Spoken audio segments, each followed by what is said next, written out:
விடுமுறைக்காக சொந்த ஊருக்கு வந்த தொழிலாளி மீண்டும் துபாய் செல்வதற்காக காரில் சென்னைக்கு வந்தபோது சாலை விபத்தில் நண்பருடன் பலியான சம்பவம் சோகத்தை ஏற்படுத்தியுள்ளது. மயிலாடுதுறை மாவட்டம் ஆனைமலைநகரம் பகுதியைச் சேர்ந்த ரிவாய்தீன் என்பவர் துபாயில் வேலை பார்த்து வந்தார். விடுமுறைக்காக சொந்த ஊருக்கு வந்த ரிவாய்தீன் மீண்டும் துபாய் செல்வதற்காக நேற்று தனது நண்பர் மற்றும் உறவினர்களுடன் காரில் சென்னை விமான நிலையம் புறப்பட்டார். ரிவாய்தீன் நண்பர்களான மங்களம் கிராமத்தைச் சேர்ந்த சந்துரு காரை ஓட்டினார். நண்பர் ஐயப்பன் மற்றும் உறவினர் அன்வர் ஷாதிக் ஆகியோர் காரில் வந்தனர். சென்னை திருச்சி தேசிய நெடுஞ்சாலையில் வந்து கொண்டிருந்த போது செங்கல்பட்டு மாவட்டம் பழவேலி அருகே இன்று அதிகாலை கார் பஞ்சரானது.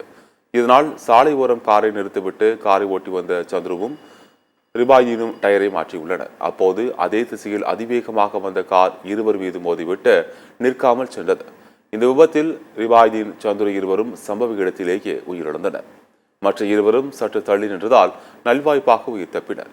இதுகுறித்து செங்கல்பட்டு தாலுகா போலீசார் வழக்கு பதிவு செய்து விசாரணை நடத்தி வருகின்றனர்.